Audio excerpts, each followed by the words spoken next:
So I found another ice cave I'm gonna walk through, get an image, get a video of the other side, that waterfall right there coming down. I'm filming this on a really bad phone, so sorry if it looks like crap.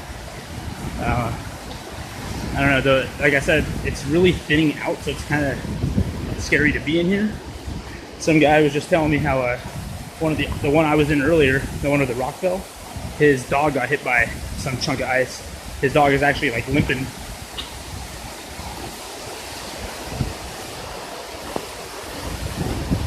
But if he can do it, I can do it.